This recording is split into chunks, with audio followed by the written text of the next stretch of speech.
ये एक अज़ीम और ख़ूबसूरत वाक़या है जिसमें रसूलुल्लाह सल्लल्लाहु अलैहि वसल्लम की शफ़क़त, मोहब्बत और अज़ीम अखलाक की मिसाल पेश की गई है।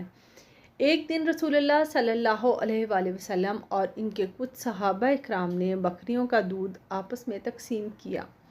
इस मुआहदे के तहत हर एक को अपना हिस्सा दिया जाता था और नबी करीम का हिस्सा हमेशा उनके लिए महफूज रखा जाता था ताकि वो रात के वक्त उसको नोश फरमाएं। एक दिन एक सहाबी मिकदाद बिन उमरू जो शदीद थकावट और भूख की हालत में थे, शैतान के वसवसे की बिना पर रसूलुल्लाह सल्लल्लाहु अलैहि वसल्लम का हिस्सा पी लिया। मिकदाद फ़ौरन अपने अमल पर पछताए और उन पर नदामत छा गई कि उन्होंने रसूलुल्लाह का हिस्सा क्यों पिया।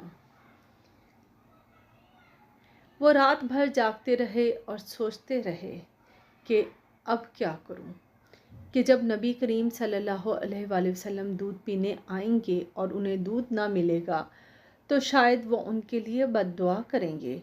जब रसूलुल्लाह सल्लल्लाहु अलैहि वसल्लम आए और देखा कि दूध मौजूद नहीं है तो उन्होंने अपने हाथ उठाए और दुआ की, ए अल्लाह, जो मुझे खिलाए उसे खिलाना और जो मुझे पिलाए उसे पिलाना।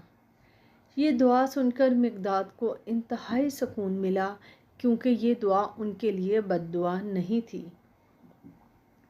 बल्कि एक दुआए खैर थी। मिकदाद फ़ौरन बकरियों के पास गए, दोबारा दूध हासिल किया, नबी करीम सल्लल्लाहु अलैहि वसल्लम को पेश किया।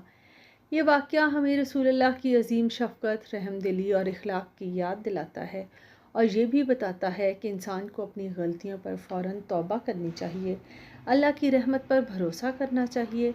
अल्लाह हमें रसूलुल्लाह के इखलाक पर चलने की तौफ़ीक अता फ़रमाए।